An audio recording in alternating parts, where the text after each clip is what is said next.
Hello Degens. So I'm at IK44, probably will hit IK45 in the next few days, and I would say that IK45, it's pretty much the end game. We'll have unlocked the hardest content in the game so far, but really, it's because this stupid disc dungeon will now be dropping 2 guaranteed S-rank discs, which marks the beginning of our careers in mining. And so yes, as it turns out, I am also a miner. That being said though, before I leave for the mines here, there have been a whole bunch of different things that I have learned, things that I do want to share with you. And so welcome to my last tips for the mid game. And as always, if there is anything that you have learned that I haven't covered today, then drop it down in the comments below so that we can all benefit as well. Thank you in advance. That said, let's get into it. And starting off with number 1.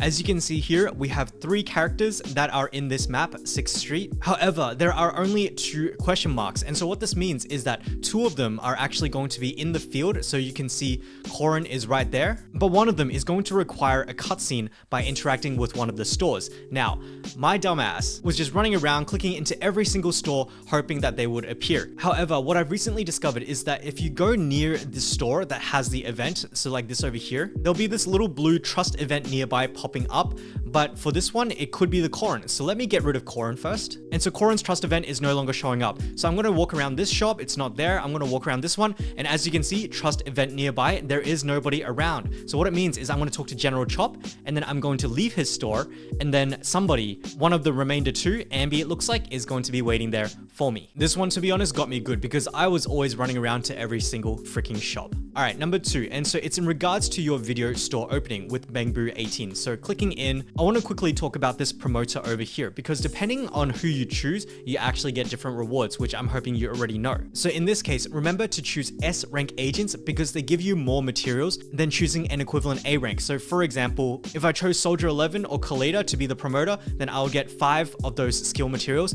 But if I chose Ben instead, who is an A rank, I would only get 2. And so here is a chart that somebody has compiled, but again, the general gist of it is that the S rank is more stamina efficient than everything else, especially because a lot of the bonus for these NPCs over here, they're just not worth it. And so whilst I am here, in terms of selecting the tapes itself, after IK40, there is actually a recommended tapes button. So I can click that and it will quickly select all of the matching ones with the highest level. Alright, so for number 4, I want to talk about a few different shops. Let's start with 141 convenience store. There are a lot of mixed opinions about this one, but for the most part, pretty much everything in here is a scam. It's a scam in terms of stamina efficiency, in that you would rather take like your 40 stamina and go farm this in its own dungeon. However, if you do one day find yourself in a Dennies surplus, which is not now, I know that looks like 1.5 mil, it's actually not that much, especially when endgame skills cost like hundreds of thousands to upgrade. But in a few months time, I do think that we will be in a Dennies surplus with like maxed out characters and stuff.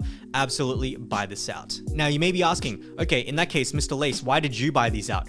The best answer is because I was dumb. And then in terms of this shop right here, I know that there are a lot of you Miyabi copers out there. What I will say is that if you don't plan on pulling very much, you should hold onto these guys so that you can clear this out every single month. Remember, this one resets 5 times for this one, 5 times for this one, every single month. And if you are a Miyabi coper, I would still recommend at least getting one of the S-rank DPSs so that you can not only have fun with an S-rank DPS, but also be able to buy these pulls. Alright, next one. So hidden quest time. So you see the HIA over there, and there is this like alleyway with this DJ looking dude over here. At IK42, there is actually a lady that stands right next to the dude, and you can kick off a hidden quest with her. Now, do remember that you have to go to like another NPC and talk to a few more NPCs, so make sure you're paying attention to what she's actually saying. Do be aware though that this quest has a true ending, so I would recommend looking up a guide if you do want to get it. And on top of that, there are also 2 exploration achievements. I can't remember which ones. So yeah, would recommend guide, probably your boy Kyosten V. And so just on the topic of quests, if you have been losing your mind over some of these quests where it's like, oh, 54 out of 57,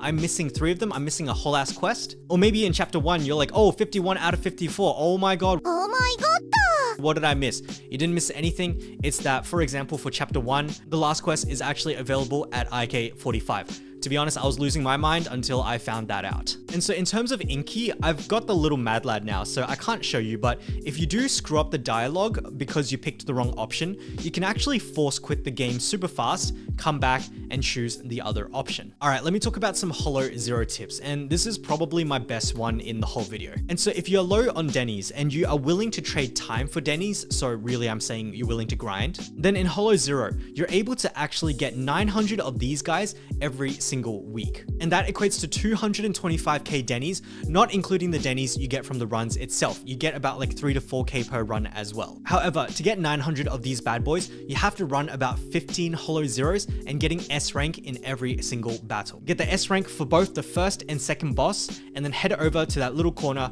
and pick them up. After that, head on over to this guy Casper and trade them in for those Dennies. Now, you can't do this for every single week because this shop does reset every month, but you can probably do it for about 2.5 weeks out of every month. All right, TV mode tip. So get in a good practice of looking not only in the active area, but also around the edges. I call this technique negative edging. And this is because if you find yourself looking at a little ghost looking bamboo in the background, that's actually a hidden tile right there. And in the context of Holo Zero, that's how you get these artifacts over here, which eventually lead to a mini quest. And so to take that one step further, what some people actually do is they get into Holo Zero. For me, I just go for Old Capital Metro. I go for the last stage over here. So I load in and then I pick all of the options that will let me go the fastest. So if the guy offers me something, I'm gonna be like, no, I don't actually want it. So refuse to offer right here so I can load straight into the stage.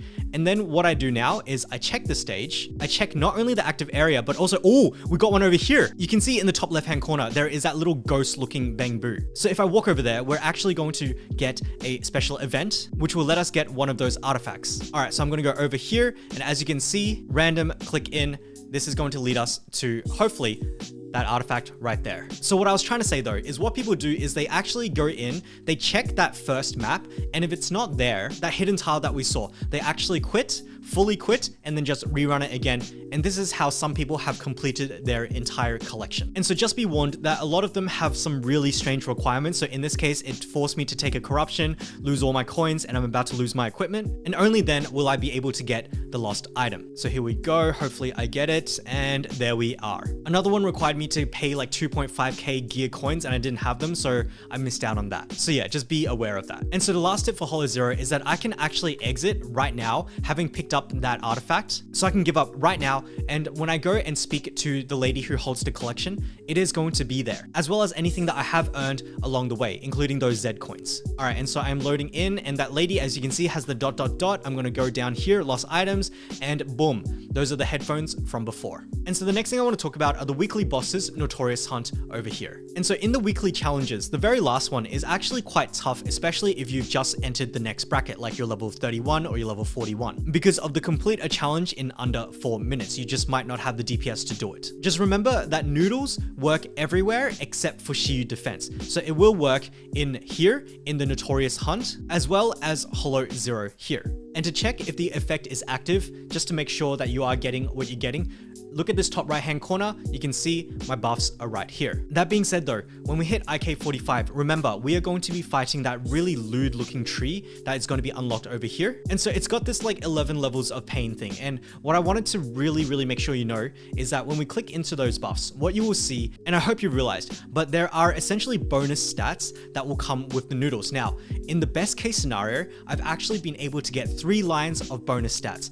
plus 10% damage, 2 of those lines, and then another line giving you anomaly proficiency. So what I would recommend is that if you are struggling with some kind of content, whether it's the flower or not, re-roll those 3 lines. So you can't re-roll it by having an effect already active, like this is going to give you an error prompt. But what you can do is you can head into any stage in the game. So as you can see, I still have 2 stacks of the noodle buff. I'm going to go into the stage itself. And then after loading in, I'm just immediately going to exit combat. What you'll find is that doing that will actually have taken away one of your noodle buffs. So just do that 3 times to burn away your buff, and you can go grab another one to re-roll for the flower or whatever you're trying to do. All right, next, let's talk about discs. And this is an easy one. If you haven't already, please craft yourself a set a blue grade set of discs for your support. This one here, Swing Jazz. It's literally free damage. You just have to get the blue set and you should have an abundance of discs if you haven't already burnt them. And so yeah, for example, for Sokaku, 4-piece Swing Jazz and then maybe 2-piece of Hormone Punk for the attack. Same thing for Lucy, and maybe for Nicole, we got the 4 Swing Jazz as well as maybe 2 in the Chaotic Metal, or in whatever you want. It matters a little bit less for Nicole. Bottom line is, get this 4-piece set onto your supports, even if it's a +0 blue set. Plus 15% damage on using chain attack.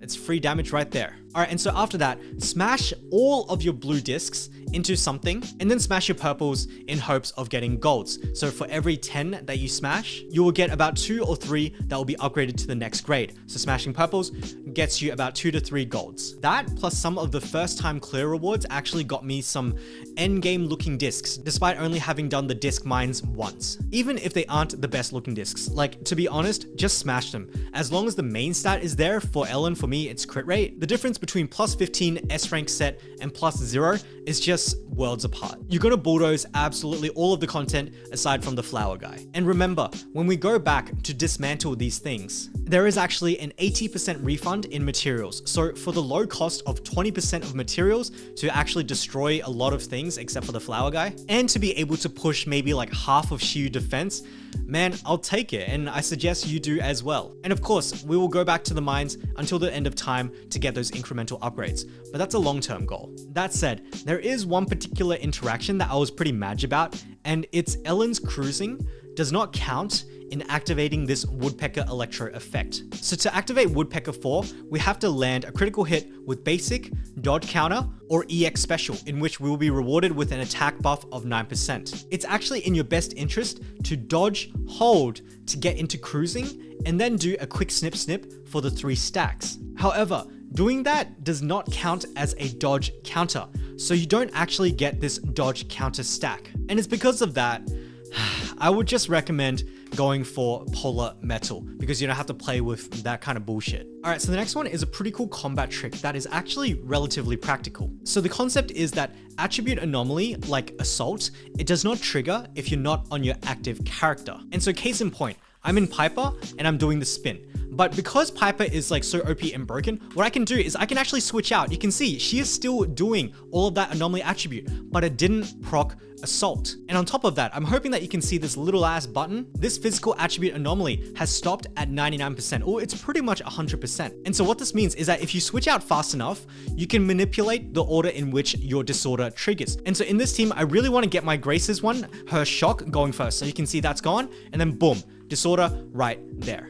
I hope you guys can tell how good this is because being able to control the order in which your disorder goes is so important. All right, another combat tip. So when bosses are transforming, you can still build energy and stacks on them. So the energy is pretty self-explanatory. But for example, if you used your Ellen's snip snip on him whilst he's invulnerable, you can go into the next phase with max charges. And it works with most characters that do have that kind of charge mechanic. And so the last tip I had today is that next month's Shiyu defense is probably going to be Ether weak at least. The other dominating weakness may be Ice, maybe Electric. Ice because of Ellen, Electric because of Qingyi. But what I'm trying to say here is, my guys, don't freak out. Don't worry about it. It rotates. Don't panic pull for Juyuan if you don't like her, and just pull for your favorites, my guys. However, that being said, that is going to bring us to the end of this video. And so yeah, again, if you guys did have any other tips that I didn't cover, let us know down in the comments. But otherwise, I'm happy to be moving out of 44 into 45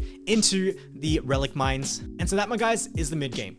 That said, thank you guys so much for watching. I'll catch you guys in the next one. Bye-bye.